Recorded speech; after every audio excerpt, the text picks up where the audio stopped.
All right, let's jump right in. I just got out of this incredible university lecture by a professor named Alex on digital ethics, and wow, some of the takeaways are just too important not to share. And it all starts with a really powerful lesson from history.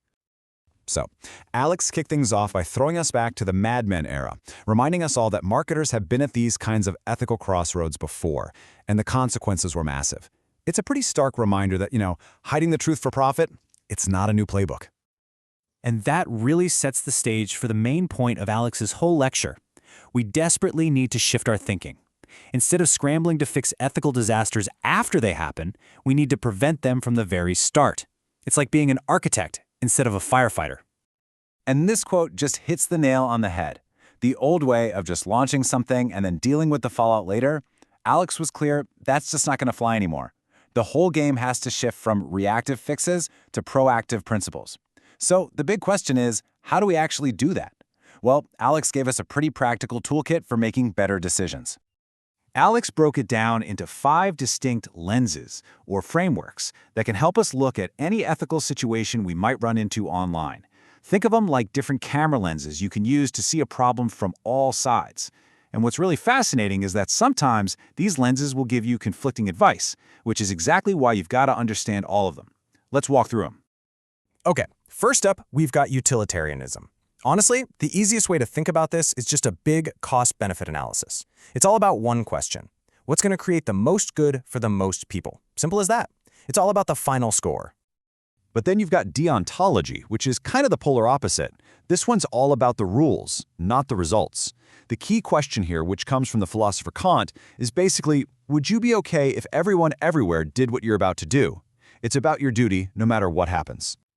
All right, next up is virtue ethics, and this one takes a totally different angle. It's not about the action or the outcome, it's about you, the character of the person making the choice. It asks a really simple but powerful question. What would a person with incredible integrity do right now? So after focusing on the individual, stakeholder theory makes us zoom way out. It says, hey, it's not just about your shareholders. You have to think about the impact on everybody affected by your decision: customers, employees, the community, even the planet. And that brings us to the most modern one of the bunch, digital rights. This lens is super relevant today. It anchors every decision in these fundamental rights we're all starting to expect online. Things like privacy, having control over our own data, the basics that are now being written into law. Okay, so you might be thinking, this is all just, academic theory. But Alex showed just how real this stuff gets by diving into a couple of huge, real-world cases that have literally changed the digital world we live in. First up, a really big one, the landmark case between the U.S. Department of Justice and Meta, Facebook. This case totally rocked the world of digital advertising. So here's what happened. The government found that the platform's ad tools were letting advertisers basically block certain people from seeing housing ads based on things like race and location. The algorithm itself, this lookalike audiences feature, was making it super easy to do digital redlining, a huge no-no. And like Alex said, this wasn't some tiny bug. It was systemic. The algorithm itself was enabling discrimination. From a deontology standpoint, it's a disaster. You're literally using people as a means to an advertising end. And from a stakeholder theory perspective, it's completely ignoring the harm done to entire communities. All right, case study number 2, the massive data breach at Xfinity that hit, nearly 36 million customers? This is just a classic story of what happens when basic security gets pushed to the back burner.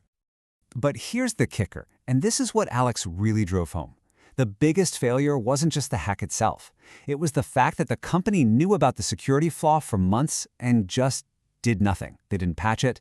That failure to act, that's a huge breach of their duty to protect their customers. It's a textbook violation of both their duty of care and the fundamental digital rights of every single one of those people.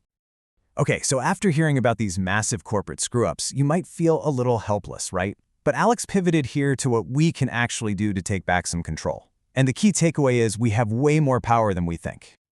The good news is, the law is starting to catch up. Europe's GDPR really set the gold standard, and now we're seeing states like California and soon Texas giving people real legal rights over their own data. We're talking about the right to know what's being collected and the power to say, hey, delete that. And it's not just laws. Alex gave us some actual tools we can use right now. You can use Google's own tools to monitor where your name pops up online. You can go into your settings on social media and clamp down on ad personalization. And you can even use services to literally tell data brokers to take your info off their lists and stop selling it. And all of this, the history, the theories, the case studies, it all built up to what I think was the most powerful point of the entire lecture. It's such a simple idea, but man, it is a game changer.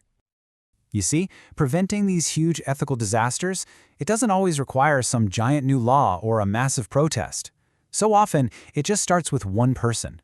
One person in a meeting who has the courage to just pause and say, wait a second, guys, have we thought about the ethics of this?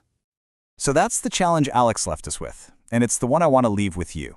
Now that you've seen these frameworks and you've seen what happens when they're ignored, what's the one ethical question you're going to ask this week? At work, with your friends, or even just yourself? What's it going to be?